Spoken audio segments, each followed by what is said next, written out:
Vous savez, ce week-end se tient en métropole et dans les territoires d'outre-mer la 40e édition des Journées européennes du patrimoine sur les thèmes patrimoine vivant et patrimoine du sport. Patrimoine du sport, c'est pour M. Vermès. Il sourit. Les Journées du patrimoine organisées par le ministère de la Culture et aussi au plan européen ont pour objectif de montrer au plus grand nombre la richesse extraordinaire de notre patrimoine au travers de rendez-vous inédits, de visites insolites et d'ouvertures exceptionnelles. Et je suis très heureuse de votre présence aujourd'hui dans notre maison commune pour ouvrir ensemble la 2e édition. On n'en est pas à la 40e, on n'en est qu'à la 2e au Coudray-Montceau, la 2e édition de la Journée du patrimoine au Coudray-Montceau. Pour ceux qui étaient présents l'année dernière, et vous l'avez constaté par vous-même au Coudray-Montceau, il existe un patrimoine culturel qui mérite d'être mis en lumière, d'être préservé, restauré et surtout transmis aux générations futures. La preuve en est avec notamment la glacière, située à proximité du château de Monceau, qui avant sa rénovation était complètement recouverte de terre boisée et de feuillage. Aujourd'hui, vous allez pouvoir apprécier le moindre détail de cet ouvrage qui invite à la curiosité. Elle figure parmi les 3 seules glacières encore en état en Essonne, avec celle de Chamarandes et Méréville, qui ont elles aussi été restaurées, mais qui sont... Je suis impartial. Vraiment moins belle. Celle du Coudray-Montceau est quand même... Hier, d'ailleurs, tout le monde était subjugué par cette glacière magnifique. C'est vrai qu'on a la chance d'avoir une glacière. Il y en a 3 en Essonne. Il y en a une au Coudray-Montceau. Donc quand on dit que le Coudray-Montceau n'a pas de patrimoine, c'est un peu faux.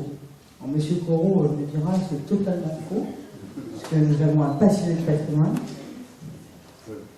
Alors, juste à côté de la glacière, un peu isolé sur son plateau entre le château et les champs, la petite église, magnifique, qui est comparée aux cathédrales depuis quelques jours, de Saint-Étienne de Monceau, ne manque assurément pas de charme. Il y a eu son inauguration hier, donc aujourd'hui, c'est chose faite. Elle est ouverte officiellement. Et son usage à des fins culturelles, mais aussi cultuelles, évidemment, est donc confirmé. En effet, la municipalité souhaite y organiser des événements culturels qui mettent en lumière l'art au sens large, comme des concerts, des expositions. Et Monsieur Pierre Menas, d'autres idées?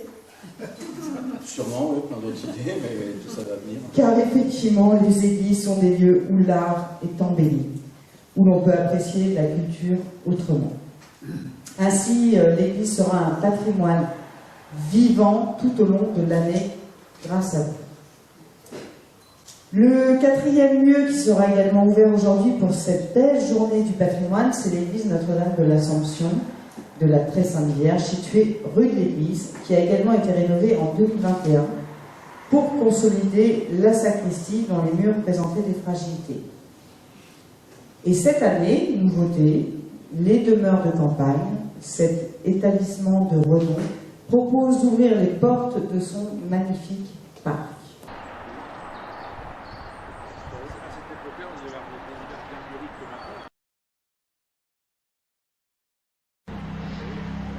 Alors ici, si vous voulez bien. La glacière a été faite. Pourquoi en ces lieux? Qui a une idée? Je le dirai. D'accord. L'endroit, c'était l'endroit le plus frais du Coudray.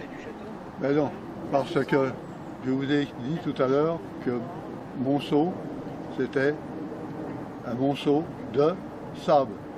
Ici, vous avez derrière une carrière qui s'appelle la carrière au Prévost, qui est la butte au Prévost, qui est une butte de sable. Ici, c'est pareil, c'est une butte de sable.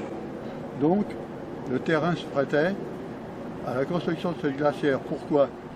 Parce que l'hiver, les gens qui habitaient ici ramassaient la glace, la neige, l'hiver, et l'entreposaient dans ces glacières. Pour la bonne raison que cette glacière a la propriété d'être construite dans du sable.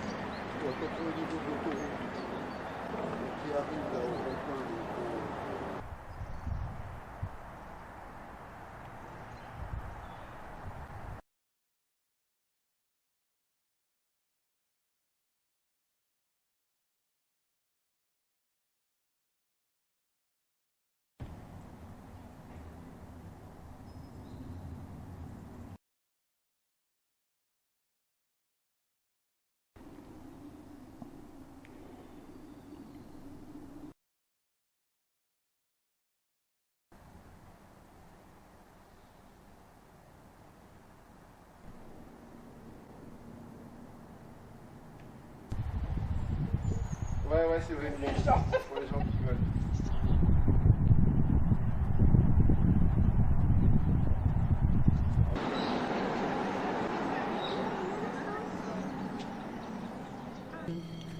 On fait notre deuxième journée du patrimoine.